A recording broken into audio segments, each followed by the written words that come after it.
Salut, c'est Philippe. Salut, c'est Bruno. Comment vous allez, les amis viewers? Les amis Weber, j'espère qu'ils vont bien. Parce que là, à mon avis, on est reparti pour le confinement bientôt. Donc, on a fait, là, on va commencer une nouvelle campagne en fait, parce que l'autre, faut qu'on attende chaque mois les scénarios dans Innsmouth. Donc là, du coup, on s'attaque à la campagne des dévoreurs de rêves côté A, côté des dormeurs. On prend deux investigateurs et on fait les quatre scénarios d'affilée côté dormeur. On la fait pas en mode interconnecté pour changer un peu. Donc Bruno, qu'est-ce que tu nous as pris comme bel investigateur? Alors donc j'ai pris un Luke Robinson, qui est un rêveur vagabond voyageur. Et donc ça, au niveau, donc il a 4 en volonté, 3 en intelligence, 2 en lutte et 3 en agilité. Donc sa grosse faiblesse, c'est il peut prendre que 5 dégâts. Je commence le jeu aussi avec 2 horreurs sur mes 9. On va expliquer après pourquoi. Donc vas-y, lis le texte, sa capacité. Oh mais oui, si tu veux. Trop tard, Ouais, trop un petit tard. peu de trop tard. Donc c'est le rêveur. Luc a trouvé l'entrée des contrées du rêve et il y a de nombreuses années, grâce à une drôle de boîte offerte par son oncle, il a découvert un moyen de voyager à travers le mur du sommeil. Depuis, il passe le plus clair de son temps à arpenter les terres oniriques en quête d'aventure. Il voyage des rues de Céléphaïs à l'entrée des bois enchantés au mystère sans limite, dévoilant les secrets de cette terre et de la myriade de rêveurs qui y résident. Mais aujourd'hui, un mal antique menace d'anéantir non seulement le monde de l'éveil, mais aussi celui des rêves. C'est quelque chose que Luc ne peut tolérer. Alors en construction de deck, il ne peut mettre que des cartes mystiques de niveau 0 à 5, des cartes chercheurs de niveau 0 à 2 et des cartes neutres de niveau 0 à 5. Et il commence la partie, donc vas-y, je te laisse à chaque tour. Vous commencez la partie, vas-y. Oh, bon, attends, j'avais flippé la carte. Non, non, vas-y, c'est de l'autre côté justement. C'est marqué là, de Ah, l'autre côté. Voilà. donc vous commencez la partie avec la boîte à portail en jeu. Alors on va À aller chaque lire la boîte à portail tout de suite. Lié, boîte à Donc, portail. il y a 3 charges sur cette boîte à portail. En action rapide, j'incline la boîte à portail et je dépense une charge et je désengage vous de chaque ennemi. Avec vous, vous cherchez le portail onirique. Donc, le portail onirique, on l'a positionné à côté du sac. Parmi vos cartes liées, mettez-le en jeu et déplacez-vous-y. Donc, on vous laissera la surprise de vous décrire le portail onirique quand je m'y rendrai. Voilà, donc après, à chaque tour, vous avez le droit. Vous avez le droit de jouer un événement comme si vous étiez dans un lieu connexe et engagé avec chaque ennemi dans ce lieu. Alors fais attention parce que cette capacité-là, moi quand je jouais avec lui, je l'oubliais. Donc à chaque tour, tu as le droit de jouer à un événement comme si tu étais dans un lieu, comme si vous étiez dans un lieu connexe et engagé avec chaque ennemi dans ce lieu. Hmm. Donc en gros, si tu es dans un lieu connexe, qui a un ennemi là, on va dire à droite là, et ben Ouais, tu peux jouer à un événement qui dit infliger de dégâts à cet ennemi, comme si tu étais dans ce lieu en fait. voilà. C'est super fort. Hein. C'est super fort, mais bon, comme je connais pas les cartes, on verra ce que j'ai comme carte où Alors, je pourrais me servir de ces lieux contextes, essaye de te de ces souvenir lieux de connexes. essaye de te souvenir de cette capacité parce que je te dis, moi je l'oubliais. Tu peux carrément envoyer un événement, taper l'ennemi quand il est dans un lieu connexe, c'est super balèze. Ça gagne du temps Ouais. en tempo, laisse tomber quoi. Alors même, parce que je te l'ai pas précisé, mais même quand tu es dans le portail onirique, tu es dans un lieu connexe à tous les lieux dévoilés. Donc une fois que tu vas dans le portail onirique, tu peux taper un ennemi qui est dans n'importe quel lieu dévoilé. Bah, tant mieux. C'est fort, hein. Ouais. Et petite question, j'aurais moyen de recharger la Les- boîte à portail ou c'est que pour toute l'aventure? Alors pour l'instant, avec les cartes de base, tu n'as pas les moyens. Hein, pour l'instant de ce qu'il y a dans ton deck, tu n'as pas les moyens de le recharger. Mais sinon, oui, tu as des cartes pour recharger les charges. Parce que là, tu vois, c'est marqué utilisation 3 charges. Tu as des cartes violettes qui rechargent les charges. Mais pour l'instant, tu n'en as pas. C'est avec XP. Voilà. D'accord. Tu pourras prendre ça Bon, pour bah, recharger ta boîte à portail. Exactement. Et Mainfield. C'était une bonne question. Question. Alors moi j'ai pris Patrice Hathaway, celle que je joue souvent, c'est une de mes préférées. Et on a décidé de prendre 2 investigateurs qui étaient dans la boîte de luxe des dévoreurs de rêves. Donc voilà, on est parti avec ces 2-là. Donc la limite de votre main est réduite de 5. Là j'ai le droit d'avoir que 5 cartes maximum. Et à chaque phase d'entretien, au lieu de piocher une carte, je défausse toutes mes cartes, non faiblesse, et j'en pioche jusqu'à en avoir 5. Sauf si des anciens, c'est plus 1, et puis j'ai le droit de remélanger toutes les cartes qui sont dans ma défausse dans mon deck. Alors quand même, elle pioche 5 cartes, pas 5 cartes, et ben elle a plus de cartes dans sa main, mais on va voir ça sur l'autre côté. 7 points de vie, 7 d'horreur, je retourne sa carte. Donc au lieu d'avoir 30 cartes comme tout le monde, elle a 42 cartes. Des cartes survivants de niveau 0 à 5, mystiques de niveau 0 à 2, et neutres de niveau 0 à 5. Patrice a consacré sa vie tout entière à la musique. Les sonates grandioses, les arias gracieuses et les marches tonitruantes ont toujours été ses plus proches compagnes. Mais parfois, quand elle joue, elle peut sentir comme une présence étrangère à la limite de sa conscience. Quelque chose qui observe et attend. Quelque chose d'affamé. Cette présence a grossi ces derniers mois et cela commence à affecter la capacité de Patrice à jouer du violon. Ce n'est pas quelque chose qu'elle peut accepter. Après son dernier concert au théâtre Ward d'Arkham, elle a décidé qu'il était enfin temps d'agir avec son collègue Luke Robinson, le rêveur. C'est beau. Ouais, on les sent très liés. Hein. Oui, ça doit être un ami. Bon tiens, on va aller lire le texte fluff de la campagne. Ah ouais, il faut que je ressorte mes loupes. Oh, mais je les avais pas préparés, la catastrophe. Là, il y en a pas une demi-heure. Non, enlève là. Mais non. Je les ai. Vendredi 13 février 1925. Quelque chose de bizarre se trame à Arkham, Massachusetts. Mettez ses chaussettes. En temps normal, cela n'aurait rien eu de surprenant pour les habitants de cette morne ville de Nouvelle-Angleterre. En effet, Arkham a toujours été le théâtre d'événements pour le moins étranges, surnaturels, diraient certains. Cependant, la nature particulière de ce qui se déroule actuellement est tout sauf ordinaire.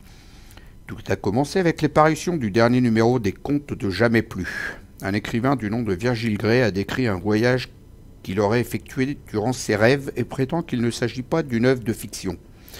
Il évoque un long escalier en spirale, un pilier de feu conscient dégageant une chaleur insupportable, un arbre venu de la lune et un étrange chat doué de paroles.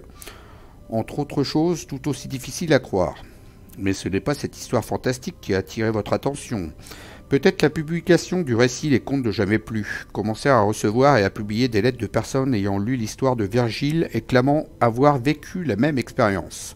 Bientôt l'annonceur d'Arkham s'empara de l'affaire et la nouvelle de l'existence de ces étranges phénomènes arriva jusqu'aux oreilles d'experts. Virgile Gray accepta de se soumettre à une thérapie à l'asile local où nombre de ceux qui avaient partagé les psychoses de l'écrivain furent également invités. La théorie dominante chez les universitaires était que le profond réalisme de ses rêves empêchait Virgile de le distinguer la fiction de la réalité, délire qu'il communiqua à d'autres sous forme d'hystérie collective à travers ses récits. Vous n'êtes toujours pas convaincu? Après tout, il y a tant de choses que nous ignorons concernant le simple fait de rêver. Les experts médicaux ont des théories à foison sur ce qui se passe dans notre cerveau lorsque nous dormons. Récemment, les sommités comme Sigmund Freud ont émis l'hypothèse que les rêves sont la manifestation des désirs, peurs et obsessions de notre subconscient. Pour leur part, les diseuses de bonne aventure croient que les rêves peuvent être décortiqués et interprétés afin de découvrir le passé ou de prédire l'avenir du rêveur. Même si ces théories sont avérées, comme plusieurs personnes d'horizons différents Comment plusieurs personnes d'horizons différents pourraient-elles vivre les mêmes expériences à travers leurs rêves? Et si notre conception moderne du sommeil était erronée? Et s'il existait vraiment un lieu vers lequel notre conscience voyage lorsque nous dormons, une contrée du rêve, qu'il existe par-delà notre monde de l'éveil? Vos compagnons et vous avez décidé de lever le voile sur cet étrange phénomène. Si d'autres personnes en ville peuvent rejoindre un autre monde dans leurs rêves, peut-être en êtes-vous également capable. Vous avez recréé à la perfection les circonstances du voyage de Virgile. Si tout se déroule comme prévu, la moitié d'entre vous voyagera vers ces contrées du rêve et en reviendra. Les autres resteront dans le monde de l'éveil pour élucider le cycle du sommeil de leurs compagnons et s'assurer que rien ne tourne mal. Donc voilà, nous on est du côté des rêveurs. Okay. Bon, on va se préparer. Hein. Je vais mettre mon masque et mon peignoir. Ouais, mets ton pyjama. Ouais, parce que quand même, je suis sacrément... j'ai quand même une tannée, mais je t'explique pas. Hein. Quand je sors dans l'arrêt, personne ne me regarde. Alors, sinon, à part ça, donc, comme tu es un mystique, toi, tu as le droit de chercher une carte mystique dans ton deck et de la jouer en payant son coup directement, comme ça, tout de suite, direct. Sans que ça te coûte d'action, mais par contre, il faut que tu payes. Alors, je me doute de ce que tu vas aller chercher. Et moi, comme je suis survivant, ben, j'ai le droit de faire la même. Donc, c'est parti. On fait ça tout de suite. Une carte mystique, hein, t'as dit. Ouais. Et moi, une carte survivant. Bon, je crois que je vais prendre ça, moi, d'office. Carte mystique. Tu vas nous prendre du combat, tu vas nous prendre quoi?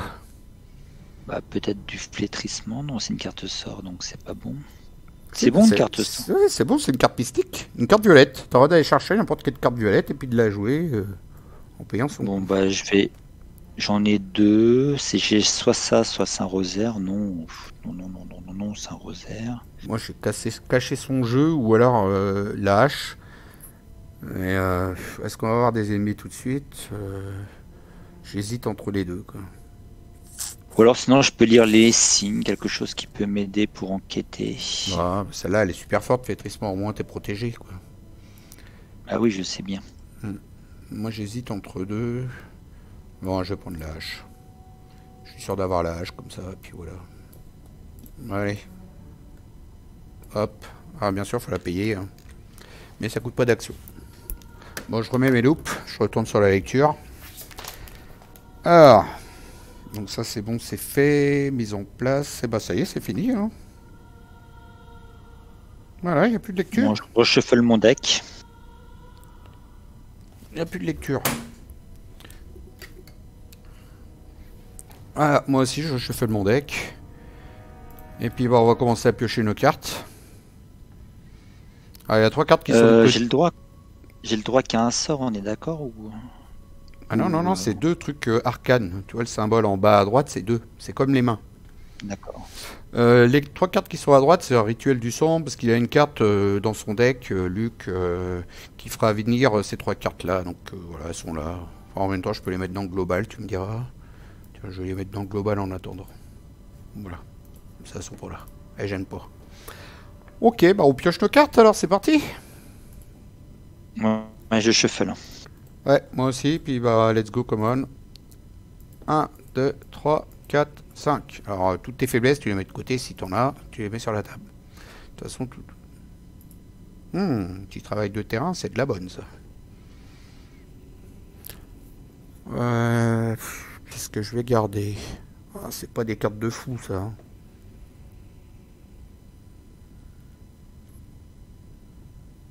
Je crois que j'ai tout viré. Que là je dois me préparer à mettre des soutiens et j'en ai pas un seul. Je vais tout virer. 1, 2, 3, 4, 5. Ok, j'en ai pioché un, c'est mieux que rien. Et toi mon père Bruno? Moi je garde tout. Tout me paraît très bien, donc... Un rituel de recherche. J'ai une lame spectrale qui est, bon, on l'a vu la dernière fois, hein, c'est très puissant.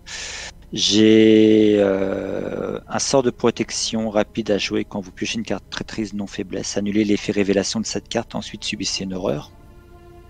Donc j'ai inspiration surnaturelle qui me permet à jouer quand vous devriez résoudre un effet sur une carte, une carte triangle, je sais pas ce que c'est. Alors c'est les cartes mystiques. Tu vois, regarde sur le flétrissement, tu as le triangle à droite. Mystique. Donc sur les cartes mystiques. en gros là, le Voilà. flétrissement quand tu vas Hein. t'en servir, si tu pioches un symbole spécial, tu subis une horreur. Et bah avec cette carte là, Ouais. tu la joues et tu prends pas l'horreur. Voilà. Pareil pour le Et rituel. ou soit je suis. Pareil pour le rituel de recherche, tu vois, quand il sera joué, et si tu enquêtes avec et que tu pioches un symbole spécial, tu termines toutes tes actions restantes. C'est-à-dire tu peux plus enquêter. Et ben là, tu pourras annuler le fait de ne plus enquêter et tu pourras recommencer à enquêter. Ouais, donc ça me semblait bien. Après, j'ai le rituel de recherche pareil. Et le travail de terrain. Et ben ce personnage, si avec le personnage de la dernière fois, là, avec Sœur Marie, à mon avis, ça doit vraiment pas mal comboter. Ok. Bon. Parce que Sœur Marie dilue les petites horreurs. On enchaîne avec l'un. Les petites... Oui, pardon. Vas-y, Voilà. vas-y, parle. Donc Sœur Marie dilue les petites horreurs et donc c'est super. Alors par contre, avant qu'on en parle, bah, tu es donc l'investigatrice principale. Ah oui, c'est vrai, on n'en a pas parlé. Bah oui, forcément, puisque toi, t'as que 5 dégâts, vaut mieux que ça soit moi au cas où. Au cas où. Voilà, donc, bon, on va commencer par l'intrigue. Je te laisse faire la lecture, mon cher collègue.